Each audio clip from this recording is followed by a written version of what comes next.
Hello everyone for joining in. We'll start sharp at 8, 2 minutes remaining. I hope I'm audible. Yeah.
Okay, so it's 8. Good evening, everyone, and welcome to the 23rd edition of GCPP Prime Time. This is a special edition that we are doing on a Wednesday. Usually, we do it on a Thursday.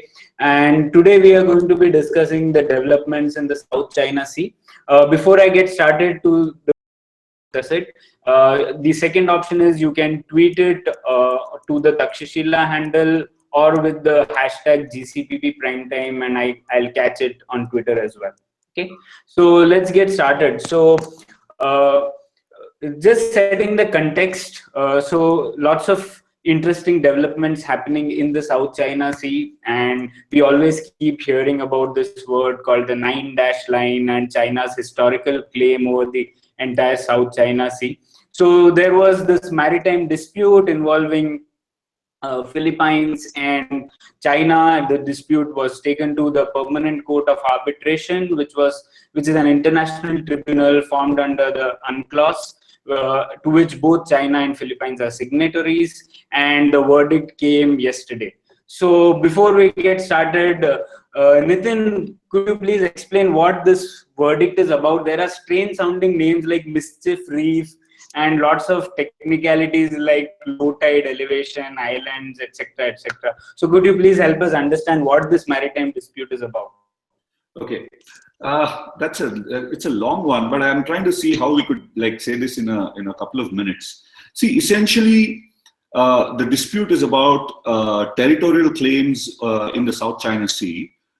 This is between China on one side and a variety of other claimants, which include Indonesia, Vietnam, Brunei, Malaysia, and the Philippines as other claimants. So the Spratly Islands is the other, the older name for this dispute used to be the Spratlys dispute. because most of these claims used to overlap in and over the Spratly Islands, and Taiwan is the other claimant. So there were these questions on who actually owns this maritime territory around the Spratly Islands in the South China Sea. Now, this dispute existed for a long time. Then in the 1980s, we had the UN Convention on the Law of the Sea, UNCLOS, which created guidelines for how you would do demarcations of maritime territory, depending on whether you're a coastal country or an archipelago, and so on. So there are certain rules and certain obligations and certain rights that countries get as part of the UNCLOS. The China and Philippines and most of the Southeast Asian countries are parties to the UNCLOS. The United States has not joined the UNCLOS. Right? Now, what happened in 2009, around 2009, was China suddenly came out with something called the 9-dash line. Essentially, it was a map where they drew 9 dashes in the South China Sea and said everything within these 9 dashes is ours, based on historical claims. Now, I must rewind a little also, because from the 80s and the 90s, China and the Southeast Asian countries had evolved some way of setting aside this dispute, putting it on the back burner, and in 2002 had come out with something called the Declaration of a Code of Conduct in South China Sea, which would say that we wouldn't use force, we wouldn't do things without informing each other and so on, which China violated over the last, from 2005 onwards mostly. And in 2009 came out with this map saying that all of this is ours. And in 2013, there was an incident where there was a conflict between the Philippines Navy and Chinese fishing vessels. Fishing vessels of China have a habit of landing up in the most interesting of places. And the Philippines took this dispute to the Permanent Court of Arbitration, in which governs the UN Convention on the Law of the Sea, UNCLOS. Now, what is interesting about this court is that its decisions are binding, but they are not enforceable. So there is no bailiff or a sheriff who can come in and enforce these laws. The other thing which is interesting about the Permanent Court of Arbitration under UNCLOS is that if a party takes a case to UNCLOS, even if the other party does not turn up and contest its case, the court still has jurisdiction. So unlike the International Court of Justice in The Hague, where the countries can go only if both litigants are in, both or the many litigants are parties to it. UNCLOS, under UNCLOS, you can go to the Permanent Court of Arbitration even if the other party does not go. And this was very important because China said we don't recognize the authority of the tribunal because this is not maritime, this is about boundaries, and therefore the court does not have jurisdiction. The court in the event determined that it does have jurisdiction. It determined that China had no historical claims, and whatever claims it might have had were extinguished when the UNCLOS came into force. It determined that China was in violation of international law because it violated Philippines' sovereignty. Because I'll come to the nautical miles and exclusive zones a little later. And they also determined that Chinese fishing vessels had endangered wildlife and destroyed the environment by its construction activities. And they also said that Chinese actions after the dispute went to the court have aggravated the dispute, and aggravated strategically, because the moment the Philippines took the court to the Permanent Court of Arbitration, the Chinese started gearing up their reclamations and building military bases like at a feverish pace, and managed to change the status quo on the ground, to the extent that on the day there was the verdict, they actually landed civilian aircraft onto airstrips in these places and said, look, we have functional airstrips there. Remember, the Spratly Islands are literally small little rocks and coral reefs under the just at the surface of the sea. So most of this conflict, the technical case was whether these formations or features are low tide elevations, rocks or islands. And the court decided that none of them were islands. They were either rocks or low tide elevations. In each case, China did not have any claim to those places. So that's the case. Yeah. Thanks, Nitin. So now that the verdict is definitely in favor of Philippines, so we were expecting that it might be neither here nor there, like it was in the case of Bangladesh and India.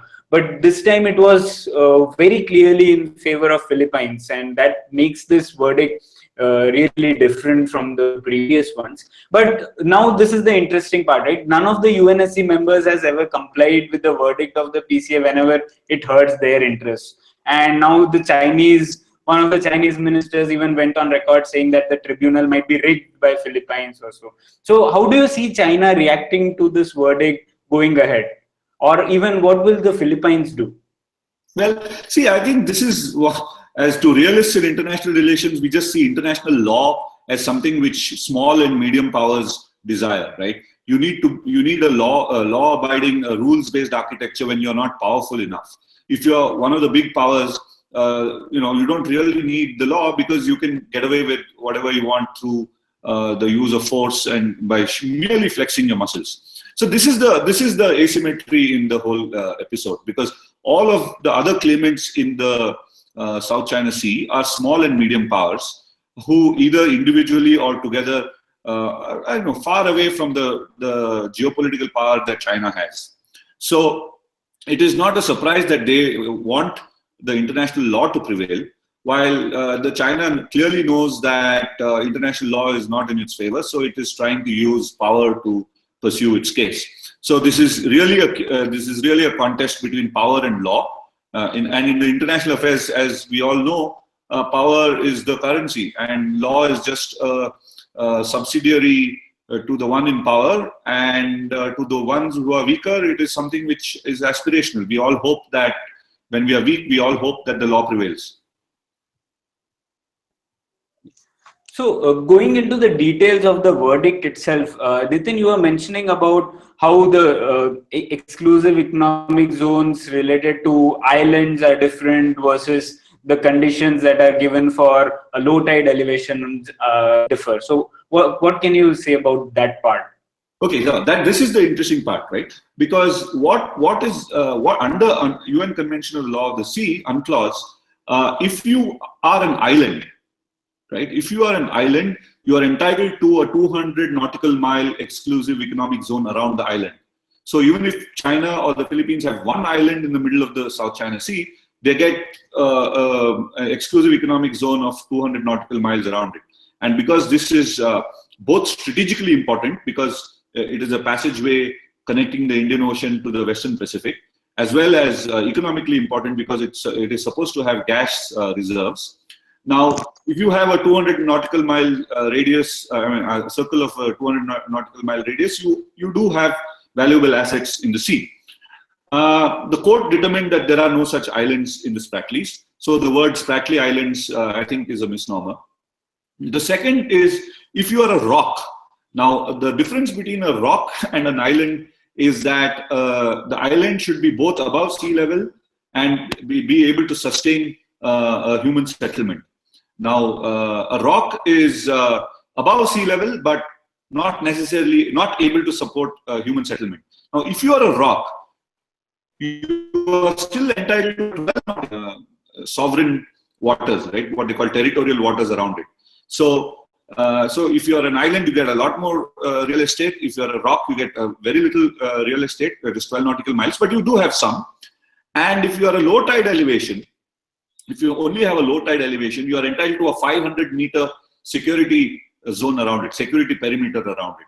So now what the court determined is that there are some rocks and they belong to the Philippines.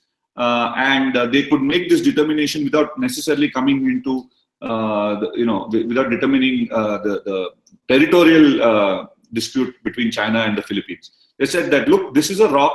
It falls within the Philippines' exclusive economic zone, and to the extent that China is sitting on this rock, it is violating international law. So, Nitin, a related question that Anjana asks. So, what she says is, if these were defined as islands and not rocks, would China automatically have a legitimate claim over these islands? Well, that is not okay. See, whether a feature belongs to China or to the Philippines depends on whose exclusive economic zone it is in, falls in under UNCLOS. So, to the extent that if it is an island or a rock, if it falls into the Philippines' exclusive economic zone, it belongs to the Philippines. The question is who has the 200 nautical miles exclusive economic zone from that rock or an island, from that feature, from that island, not from the rock. Yeah, and one more thing that you could do is, if you can define it as an island, then automatically the 200 nautical mile radius around that particular island also becomes yours. Yeah, exactly. So your economic zone becomes much larger. It moves away from your coastal boundary or your nearest boundary to a much further away. So you get a lot more of maritime real estate. So going ahead, so this verdict, I keep coming back to the other verdict, which PCA was in the news a couple of years back, for the India-Bangladesh verdict. And again, even recently, when India and Italy had the issue on the Enrica Lexi, the Italian Marines issue, it went to the PCA, and the court ruled mostly against India. So, well, we've got to comply with, and I think we did comply with the PCA's verdict. Yeah, and I mean, in that case, even in the Bangladesh case, India complied with the verdict, and there was an amicable settlement between both the countries. And this part appears on a diametrically opposite scale, right? The China and Philippines don't seem to be sort of complying at this point of time. Yeah, but see, the India-Bangladesh case, see, one of those interesting things of international tribunals, international arbitration, is that when you're in a politically sticky wicket, when you desire a compromise, but politically such a compromise becomes hard, mainly because of domestic politics, for example. It is good to let a tribunal rule over it, and then come back and say, look, guys, we have no choice because the tribunal has decided in this way. Which means that if the two powers or the two countries are interested in coming to a solution, but the solution is ruled out because of the domestic politics or some technicalities, then it is possible to go to an arbitration court and get a verdict which will help solve that conflict. But in this case, with China and Philippines, China clearly does not want a compromise. China wants to resolve the issue on its own terms, on its own timetable. So it's a very different situation in this case. Yeah. So Girisha asks, if the rule is not enforceable, then why is China reacting so much? It could have plainly ignored. Is it afraid of some repercussions out of this ruling? Well, yeah, see, the repercussions do exist. The repercussions are that the whole idea that there is a 9-dash line which has any kind of legitimacy is just gone. So the only people who will now stand up for a 9-dash line are the People's Republic of China and the Republic of China on Taiwan. The two Chinas that hold that line to have any kind of validity. So all other powers in the region, which is Vietnam, not just in the region, outside the region, including the United States, Japan, India, and everybody can now legitimately go into those waters and say that, look, the People's Liberation Army Navy, PLA Navy, has no right to stop us from doing what we want to do. So obviously, it has serious implications. China cannot just ignore and say, look, we didn't see, we are not going to talk to anybody. So they have to state their position to say that, look, we don't agree. We still believe that the 9-dash line is valid, and we reserve the right to enforce our claims by setting up, for example, an air defense identification zone, which basically means that if you're flying your planes here, you have to inform us, otherwise we might shoot it down. So Pranav asks, this is an interesting one. So the United States itself is not a signatory to the UNCLOS. What basis do they have in telling China to abide by the decision? In international relations, you don't have to do something in order to ask other people to do it. So you look at the Human Rights Council, for example, there are all sorts of interesting countries sitting there and insisting that the rest of the world follow human rights. So in international law, it's not really necessary, and it's not a bad thing either. In the sense that you don't have to be a paragon of virtue to insist that other people remain paragons of virtue. But in this case, specifically, it is important to know that it is the Philippines which took China to court. It is not the United States. Of course, you can say that the United States is standing behind the Philippines and everybody and encouraging them, which is true. But United States can always say that everybody has to abide by international law, which is a unexceptionable statement. Everybody has to comply with international law, including the United States. Yeah. So now, apart from Taiwan and China itself, the other interesting block which is in play here is ASEAN itself, right? And now, how do you see ASEAN reacting to this verdict, and what do you see Philippines doing going ahead? Yeah. See, for a long time, I've argued. I think from 2009, I've argued that there is a divide which is emerging in ASEAN between countries that have a dispute with China and countries that don't. Now, if you are, for example, let's say Cambodia, right? And Cambodia was one of the 10 members of the ASEAN. It has no dispute with China. Now, if for ASEAN solidarity to come together, they need unanimity, they need consensus. So unless all 10 states agree, ASEAN can't do anything. Now, if you're Cambodia or if you're Laos, for example, and you have no conflict with China, in fact, you're benefiting from trade and economic relationships with China, would you really forego benefits to yourself just to take up cudgels on behalf of the Philippines, which has a conflict with China?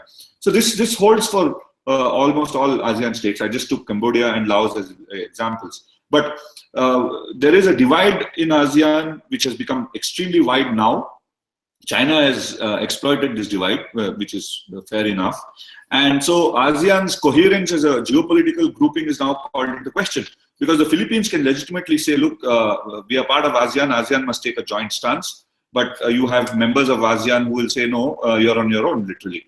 So Philippines cannot rely on ASEAN to enforce its claims. In fact, if you look at the ASEAN statements or ASEAN, I wouldn't call it ASEAN's official statement, but ASEAnistas, pro-ASEAN commentator statements, they said ASEAN should help China and Philippines to resolve this through some compromise. I mean, this says basically that, look, we're not, implicitly it means that you're not going to help the Philippines enforce its claims. You're going to help bring about a compromise, which, I mean, if something is yours, how can you compromise? Right? So I don't think ASEAN is going to be that much of a help in this. They can help smoothen the blows, they can help delay, and maybe they can even create platforms in which conversations with international partners can happen. But I do not think if push comes to the shove, ASEAN is going to be backing the Philippines in any conflict with China. Yeah. So Adarsh has another question. He asked, on the question of judicial sovereignty and international law, will China try to build an alternative set of norms on freedom of navigation, which has been a strategy it has employed in the past? Well, it's hard to create an international norm which is alternative to UNCLOS, because it requires that many countries to sign up. Well, technically it's possible. You could say that, look, I'm going to get 20 other countries in, neighbors to have a particular norms of conduct in the sea. But who's going to sign up? In fact, the failure of the declaration of code of conduct in the South China Sea from the 2002 agreement which it had, it unraveled because China was not in favor of it.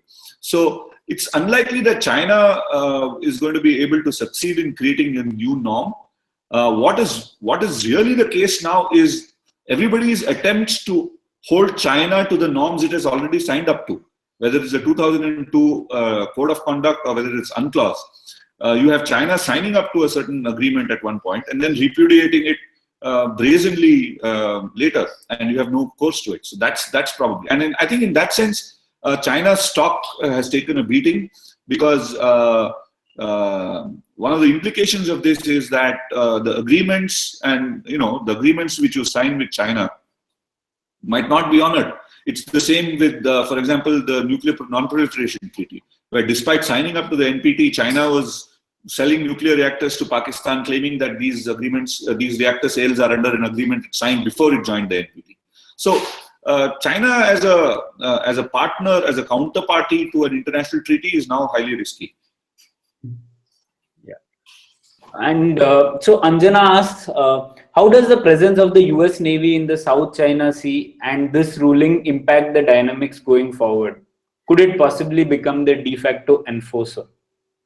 Well, it can't become a de facto enforcer for the simple reason that the Chinese People's Liberation Army Navy is there. So it can be an enforcer if the power differential between itself and the other navies is small. But with respect to the Chinese Navy, it's not. I mean, China is a nuclear power, and it has enough military hardware, both nuclear and non-nuclear, in the region, which can counter the US Navy. So what the US Navy is probably doing there is acting as the biggest source of confidence and comfort to the smaller navies of the region. But by being there, by logistic arrangements, by patrolling, by providing moral support and so on. Okay, and now let's go to the India question, right? So a lot of people have been arguing that because China did what it did in the nuclear suppliers group, so what are the options for India with this? Should India go with the Philippines and such arguments? So what do you have to say about that? What impact does this have on India? Yeah, I think India is best off being quietly gleeful. You don't have to go and celebrate and say, China has had a bloody nose to the International Court of, Permanent Court of Arbitration. The Chinese will will probably look at India and say that, hey guys, don't get involved too much in the South China Sea. And probably the message from India, from New Delhi, will be, yes, we are willing to do that, but what are you going to give us in return? With the other states of Southeast Asia, it's very tricky because you have states like Vietnam, which are willing to stand up to China and are looking towards the United States and India and others for support. Australia probably is in the same category. Indonesia probably is also in the same category. But there are also others like the Philippines, which although who have a treaty arrangement with the United States, they might not have the kind of nerve, let's call it, to be able to sustain a big confrontation with China. So I've been a little skeptical about recent interest in India to sell naval ships to the Philippines, hoping that this will help them to stand up to China. I don't think Philippines is that kind of a country. A relationship with Vietnam is probably very different from a relationship with the Philippines. Yeah. And on the question of international law, so does this present a great opportunity for India to take the normative position on freedom of navigation, especially since US pivot policy has always maintained this? Well, yeah. I mean, I would suggest that you would talk about international law whenever it's in your interest, and freedom of navigation certainly is important to us. Not only to us, but also our important trading partners like South Korea and Japan, and China, including in the South China Sea. So yes, it is important for New Delhi to send the Indian Navy into the region on friendly, what they call the friendly operations, but effectively to enforce the freedom of navigation. Now the challenge is that if the Chinese impose air defense information zone, ADIZ as they call it, or some other framework by which they say that, look, you guys can sail into these waters, but you have to inform us first, then the question will arise whether India is going to comply with that requirement which the Chinese have imposed unilaterally, or say that, look, we don't really have to tell you guys what we're doing, we'll just do what we want to do because we're allowed to do so. Now that is a question which becomes tricky and contentious, and I don't know whether New Delhi will be in a mood to get into answering questions like that. Yeah. On a related point, Shikhar asks, will there be a pushback by India by siding with US, Japan, and what's the significance of Malabar exercises in this context? Will we see more players coming into those exercises? Well, see, the exercises which India is doing with these navies is clearly aimed at cooperation and building the cooperation capital should the need arise. And India also does, strangely, exercises with China as well. So the idea is that these exercises are open to, India's, okay, let me rephrase it. The government of India has always been open to bilateral naval exercises with any number of countries. But it has been very circumspect in multilateral naval exercises because of the perception that it will create is that you're creating a military bloc or a military alliance. So the India-Japan, United States trilateral exercises is therefore very, very interesting and very important. And I think it's a signal that the Modi government is a lot more on the front foot with respect to these things than the UPA was.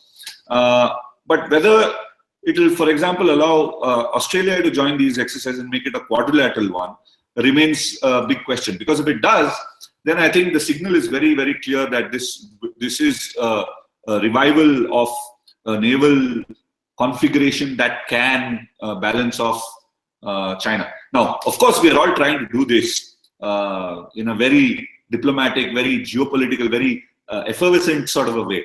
But making it a military exercise and naval exercise with quadrilateral sends a very different kind of a signal, a much stronger signal. And when that signal needs to be sent is a matter of careful calibration. I don't think we should send such signals out unnecessarily or gratuitously. Yeah. So another question which Harish asked, so he's bringing Taiwan into the equation, right? So on this issue, is China and Taiwan one China, as in does Taiwan have the same 9- claim as PRC does? Is that my good friend Harish Pillai? Yes. Hi Harish, good to see you. I can't see you on this, but hey, you know this better than I do. Yeah, what we've seen is, interestingly, in the last, all through this dispute, we've seen China and Taiwan take a uniform position on the 9- line. So both of them agree that it is Chinese territory. Now it's just a question of which China, right? Which China's territory. So both of them, once they've sort of, I suppose, once they've convinced everybody that this is Chinese territory, then they'll have a quarrel among themselves to say which China owns this, controls this territory.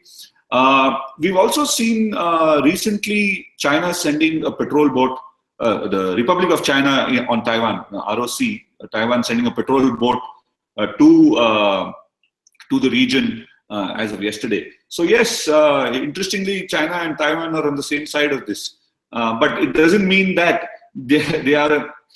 It's difficult, right? They are on the same side compared to the others, but once the others have been dealt with, they are not on the same side anymore. It's works that way. Now coming back to India's case, right? So Sukhdeep further asked, why isn't this a right chance for India to needle China, like China always hurts India, etc. But the interesting part is the Indian maritime doctrine this time did mention that the South China Sea was a secondary region of influence for it. So does this change anything for India with respect to its priorities in that area? Yeah, I don't think it's necessary for India to deliberately be provocative. I mean, why would you want to provoke China unnecessarily? Now, even if you were to make the case that China does that to India gratuitously, the question is that would it be wise and is it in our interest to do the same back to China? Because are you able to handle the consequences of getting into a conflict with China when really you don't need it at this point in time? So largely, the question of what you want to do is a question of timing, and it's a question of also the power differential. And at this time, when China is embroiled in a controversy with so many other countries in East Asia. Why do you want to enter this and make yourself a bad guy? In fact, the opportunity really here is to stand aloof a little bit and try and engage China into saying that what is the price for our non-intervention. I don't think the Chinese are going to be quite keen to have this kind of a discussion with India at this point in time. But well, it's possible. Why not? Yeah. So we have time for one last question. So Anjana asks, would the US allow China to publicly declare this region as an ADIZ given the crucial shipping lanes and oil that goes through here? Well, what can the US do? The US does not have any leverage on China, and the China, as they did, they had another air defense information zone in the north of South China Sea. The US can't do. The US can't do anything about it. Of course, the US can, after the air defense identification zone has been announced, the US can say that we're not going to respect your ADIZ. We're going to do exactly what we want and do what you will. You can defy the Chinese ADIZ, but you can't prevent the Chinese from announcing an ADIZ if they want to. Now, what is interesting is today's statement says, I think there was a Chinese official who made the statement who said that we reserve the right to declare an ADIZ depending on what others do. So what the Chinese are essentially saying is that if the United States, the Philippines and others try to enforce their claims as awarded by the International Tribunal, then China might announce an ADIZ. So the ball, I mean, in a way, they put the ball in the court of the others and say that, well, the verdict is what it is. If you try to enforce it, we will retaliate by enforcing an ADIZ. Yeah. So one last thing, Nitin. So do you see Philippines, if Beijing again raises this issue elsewhere, will Philippines take this issue to the UNSC? There have been some reports about that. Yeah, see, that's the natural course of action, right? For example, what would happen is now if the Philippines wants to enforce it and, for example, evict the Chinese military installation from Mischief Reef, they would have to go to China, they would have to go to Mischief Reef with their boats and say, you guys have to vacate it. The Chinese are probably going to say no. And in which time, of course, the Chinese, the Philippines can take this case to the United Nations Security Council and say that, look, there's a violation of international law and sovereignty. Under the UN Charter, this is illegal. So the UN Security Council has to authorize, has to demand that the Chinese leave or authorize action to vacate the Chinese. Now, the Chinese are on the UN Security Council and they are obviously going to veto something like this. And I guess the diplomatic game there will be to get China to use its veto and therefore signal its isolation. Now, what are you going to do after it vetoes the proposal is anybody's guess, because you're still where you are, except that you have, isolated the Chinese a whole lot more. I think if once the Chinese use a veto at the United Nations Security Council, that is about as much as you can isolate the Republic of China, People's Republic of China. But here's the thing, you can't have sanctions on the Chinese because the rest of the world depends on trade with the Chinese, including the United States. So you can't do military action against the Chinese without necessarily sparking off a major war. So the options are quite limited. So a lot of it depends on whether China thinks about the cost theorem and cost theorem in economics and transaction costs, and decides to find a way to solve this where it still doesn't lose face, but the Philippines gets what it wants. Yeah.